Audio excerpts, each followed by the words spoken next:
जय श्री राम दोस्तों, आप देख रहे हैं YouTube चैनल ज्ञान स्टार प्लस। तो दोस्तों, आप सभी का हार्दिक स्वागत और अभिनंदन।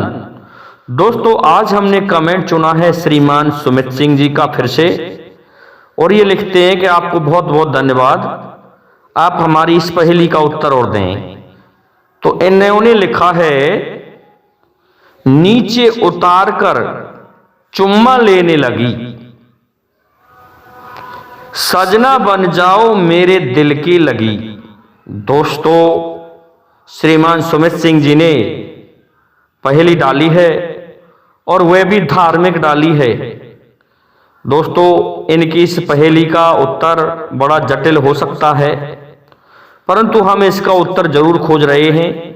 तब तक मेरा आपसे एक ही निवेदन है कि आप हमारे चैनल को सब्सक्राइब कर दो, साथ ही बेल आइकन को भी प्रेस कर दो, जिससे कि आने वाले वीडियो का नोटिफिकेशन आपको मिलता रहे। दोस्तों, आते हैं इनकी पहली लाइन पर कि नीचे उतार कर चुम्मा लेने लगी, और दूसरी लाइन में लिखा है, सजना बन जाओ मेरे दिल की लगी। किसने किसको सजना बनाया और किसने नीचे किसको उतारा और चुम्मा लिया?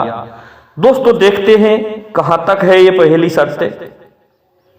तो ये हम आपको कहानी के माध्यम से, कथा के माध्यम से सुनाएंगे कि दोस्तों, कहते हैं कि साल्व देश में और धुमतसेन नाम का एक राजा राज करता था। उनकी रानी का नाम शैब्या था। उनके एक लड़का हुआ जिसका नाम सत्यवान था। दोस्तों, ये हम पढ़ते चले आ रहे हैं और सुनते भी चले आ रहे हैं। तो सत्यवान के मां बाप कर्मों के फल को पाकर के नेत्रों से विहीन हो गए।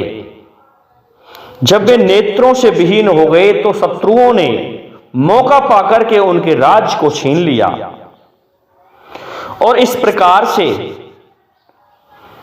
महाराज वन में जाकर के रहने लगे अपने पुत्र के साथ में। तो उनका वह पुत्र लकड़ी काटता और लकड़ी बेचा करता था। एक दिन इसी प्रकार से दूसरे महाराज थे जिनके एक लड़की हुई थी, उसका नाम था सावित्री। तो सावित्री जब जवान हो गई तो उनके पिता ने कई नृपतों को, देश विदेश के राजाओं को पत्र लिख के कहा कि हमारी पुत्री विवाह के योग्य हो गई है। लेकिन सभी राजाओं ने देखा कि उसकी पुत्री इतनी तेजस्वी है कि हम उसका तेज ही नहीं सह पाएंगे, इस कारण से उससे विवाह किसी ने नहीं कहा, नहीं किया। जब इस तरह से परेशान हो जाते हैं तो राजा ने परेशान होकर के लड़की से कह दिया कि लड़की, ऐसा है, मैं परेशान हो गया, और अपनी रानी से भी कह दिया कि मैं परेशान हो गया, मैंने देश विदेशों में खबर भेजी, लेकिन किसी भी नृपत ने, राजा ने हमारी लड़की से विवाह करने के लिए हां नहीं भरी। इसलिए मैं दुखी हो गया। अब मेरा एक काम है कि तुम खुद ही तुम्हारे लिए लड़का देख लो। दोस्तों, एक पिता ने इस तरह से लड़की को कह दिया।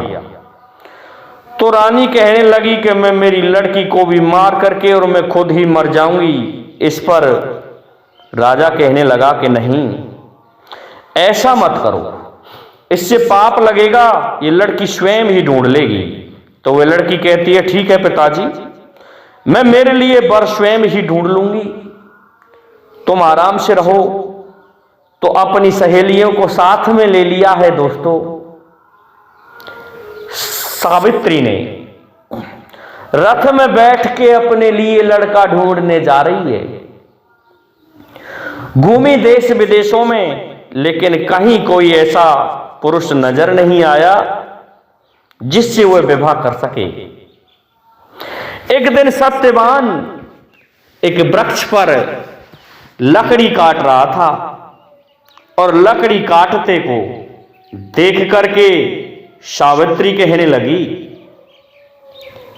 कि ऐसा है सखी, मैं क्या बताऊं, ये जो लकड़ी काट रहा है बड़ा सुंदर है और इसकी जो शकल है मुझे राजसुत की सी दिखाई देती है। ऐसा लगता है जैसे ये कोई राजकुमार हो और मेरा तो दिल इस पर ही आ रहा है, इसलिए मैं तो इस लकड़ारे को ही अपना पति बनाना चाहती हूं। लेकिन सहेली कहने लगी कि ऐसा है सखी, यदि ये उच्च जाति का हो तो इससे तू निश्चित विवाह कर लेना, लेकिन यदि ये निम्न कुल का हो तो तुझे मेरी कसम है तू इससे विवाह मत करना, चाहे ये कितना भी सुंदर है। लेकिन सावित्री कहने लगी कि नहीं, इसकी शक्ल बता रही है कि ये राजसुत है, ये राजकुमार है, ये किसी कारणवश लकड़ियां काट रहा है, नहीं तो मुझे तो ये राजा का पुत्र दिखाई देता है। कि ठीक है, तुम जाओ उतर के और इससे पूछ लो। दोस्तों, रथ से आगे बढ़ा ले जाती है सखी और रथ को ले जा करके उस पेड़ के पास में कहने लगी कि ओ लकड़ारे, तू नीचे उतर के आ जा। और इस पर सत्यवान कहने लगा कि किस लिए मैं नीचे उतर के आ जाऊं, ये बताओ, कि तुझसे मेरा एक काम है, तू नीचे उतर के आ जा। सत्यवान कहने लगा नहीं नहीं नहीं, मैं जानता हूं तू राजा की लड़की है, तू धनाढ्य की लड़की है, तू मुझे नीचे उतार करके अपने इन घोड़ों के लिए घास मंगवाएगी मुझसे, और मैं गरीब आदमी हूं, मैं लकड़ी बेच करके मेरा गुजारा करता हूं, इसलिए मैं नहीं उतरूंगा। कहने लगा कि लकड़ी काटूं मैं ना उतरूं, जा तू अब सुकुमारी, मुझ गरीब से तेरा क्या काम है, ओ सुन सुंदर नारी। अरे मैं लकड़ी काट रहा हूं, मैं नहीं उतरूंगा, मुझे लकड़ी बेच करके मेरे माँ बाप का भरण पोषण करना है, और इसलिए तू चली जा। हे सुंदर स्त्री, मुझ गरीब से तेरा क्या काम है। लेकिन वो कहने लगी कि नीचे तो उतर के आ। कि नहीं आऊंगा, मैं जानता हूं तू मुझसे जरूर घास खुदवाएगी और मुझे लकड़ियों के लिए अमार हो जाएगी, देर हो जाएगी, इसलिए मैं नहीं आऊंगा। अब तो दोस्तों कहने लगी चल ठीक है, तू मैं कहूं जिस तरह से नीचे तो उतर के आ, पर यह बता तेरी जाति क्या है। तो इस पर वो कहने लगा कि क्या पूछे है सचमुखी, जात्र गोत्र का हाल है, मुसीबत हम जदा एक छत्री के लाल। ऐसा है, तू क्या जाति और गोत्र पूछ रही है। हम मुसीबत के मारे हैं और हम क्षत्रिय के लाल ही हैं, हम भी राजा ही थे किसी समय तेरी तरह, लेकिन अब हम कुछ नहीं कह सकते, हम इन लकड़ियों को बेच के अपनी गुजर करते हैं। जब ये बात सावित्री ने सुनी तो सावित्री कहने लगी कि तुम नीचे तो उतर के आओ। नीचे उतर आता है दोस्तों, कुल्हाड़े को पटक के, और नीचे आता है तो कहते हैं कि गलवैयां डाल करके उसकी बलैयां लेने लग गई।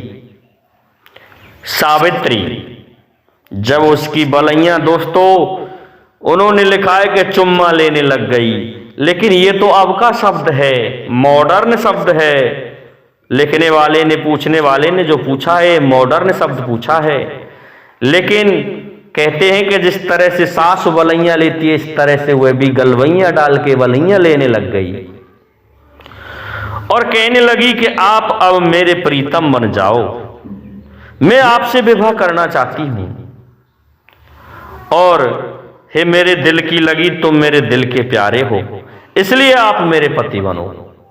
जब इस बात को सुना तो कहने लगा ठीक है, लेकिन मेरे माँ बाप के पास तो चल। तो अपनी माँ के और पिताजी के पास में उस लड़की को लेकर के सत्यवान आता है। आई हुई लड़की के बारे में बताता है और लड़की जाकर के पैर दबाती है अपनी सासू माँ सैब्या के। तब कहने लगी कि बहन ये कौन है? अरे बहन तू कौन है? अरे बेटा तू कौन है जो मेरे पैर दबा रही है? जब बेटा शब्द कहा तो कहने लगी कि मैं आपके पुत्र की पुत्र बधू हूं और मैं इससे विवाह करना चाहती हूं, मैं उस राजा की लड़की हूं। जब इस बात को सुना तो कहने लगी रानी कैसा है, तेरी बातों को सुन के मुझे राज की सौध आती है, परंतु क्या करें, हम तो अपने कर्मों को फल को भोग रहे हैं, अंधे हो गए, इसलिए शत्रुओं ने हमारे राज को छीन लिया। इस प्रकार से उनसे शादी पक्की कर ले जाती है और चली जाती है अपने घर को। तो दोस्तों जब घर पहुंच गई तो आगे का हाल क्या होता है? जैसे ही वह घर पहुंची अपने, वहां पर नारद मुनि आ जाते हैं।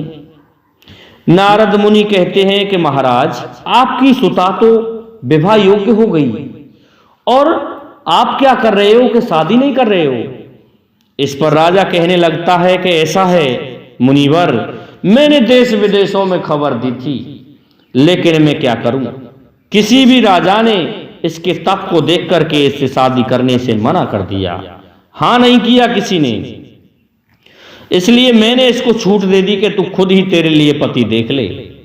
जब ये खुद अपने लिए पति देखने गई होगी, अभी आई है, पता नहीं इसने किसको देखा है किसको नहीं देखा है, तो लड़की को नारद मुनि बुलवा लेते हैं। और जब लड़की को बुलवा लिया तो लड़की बताती है कि मैं इस तरह से धुमतसेन के पुत्र सत्यवान को अपने लिए पति चुन के आई हूं।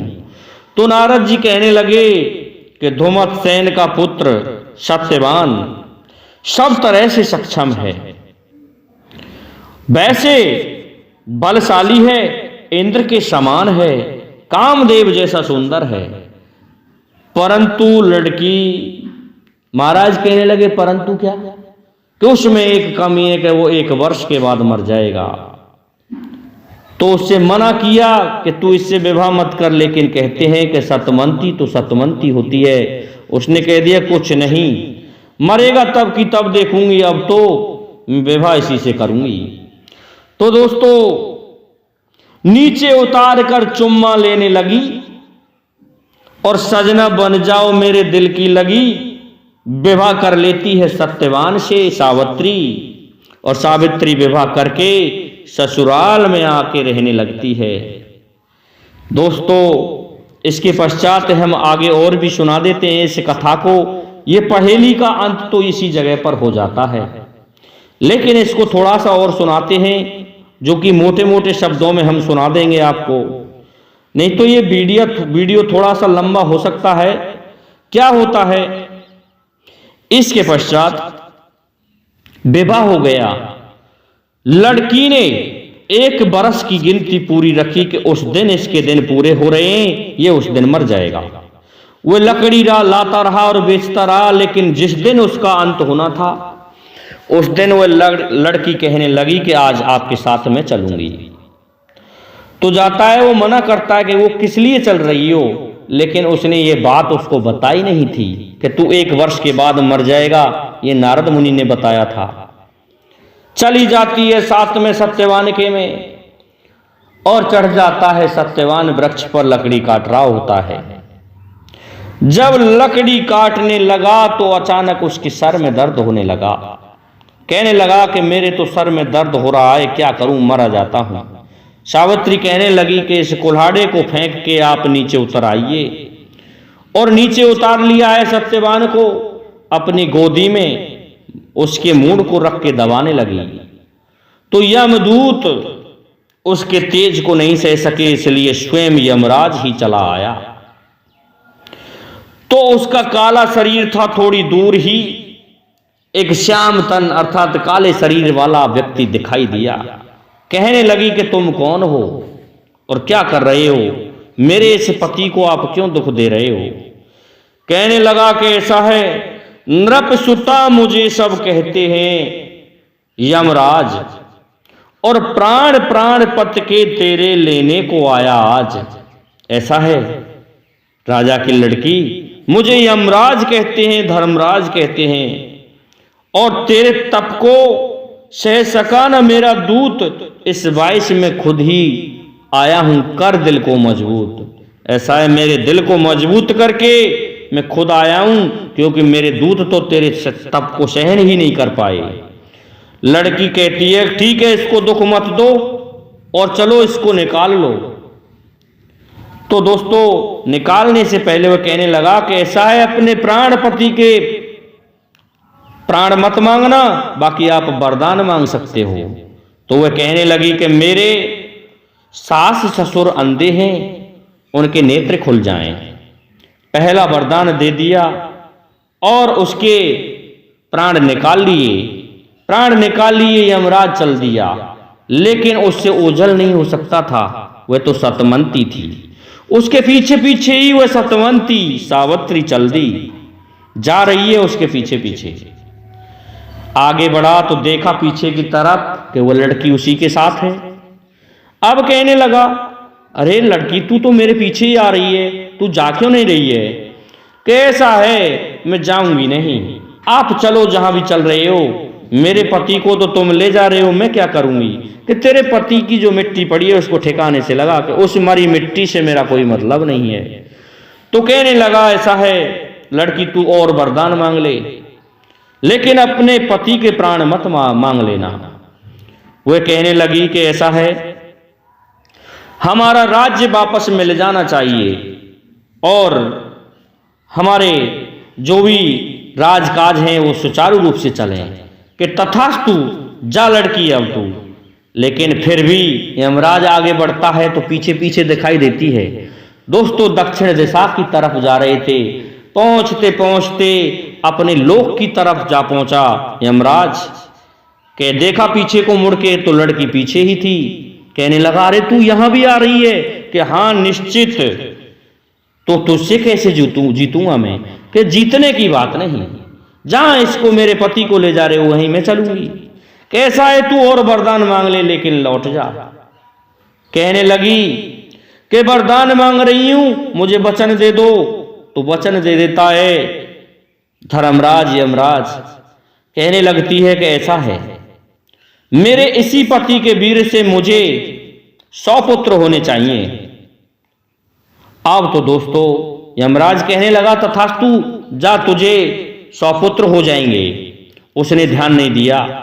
जब ध्यान नहीं दिया तब कहने लगा, लड़की कहने लगी यमराज से, ऐसा है अब तो मैं बिल्कुल नहीं जाऊंगी। यह धर्मराज कहने लगा तुझे वरदान दे दिया फिर भी नहीं जा रही है। कि हाँ तुम खुद यमराज हो, धर्मराज हो, आपने ही अभी मुझे वरदान दिया है कि इसी पति के वीर से तुझे 100 पुत्र होंगे। अरे मेरे पति को तो तुम ले चले, अब बताओ फिर इसके वीर से 100 पुत्र कैसे हो जाएंगे। कहने लगा कि तेने मैं अपनी बातों में फंसा लिया और तूने मुझे ठग लिया। जा अब तू तेरा पति ले जा। ऐसा है 400 बरस तेरे पति की उम्र में करता हूं और आराम से जाके राज्य करो। ऐसा वरदान देकर के हार मान करके यमराज चला गया। दोस्तों घर आते हैं, वहां आती है तो देखते हैं कि सत्यवान बैठा हो जाता है।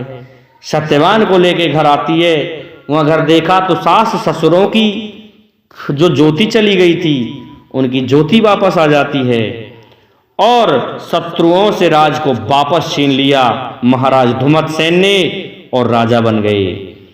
तो दोस्तों नीचे उतार कर चुम्मा लेने लगी और कहने लगी, सजना बन जाओ मेरे दिल की लगी। दोस्तों ये सावित्री की कहानी है। तो मैं समझता हूं आपको हमारी ये वीडियो अच्छी लगी हुई होगी, इसलिए अब आप सभी से मेरा निवेदन है कि आप हमारे इस वीडियो को लाइक, शेयर और सब्सक्राइब करें, साथ ही बेल आइकन को भी प्रेस कर दें, जिससे कि आने वाले वीडियो का नोटिफिकेशन आपको मिलता रहे। दोस्तों जय हिंद, जय भारत, जय जय श्री राधे, जय जय श्री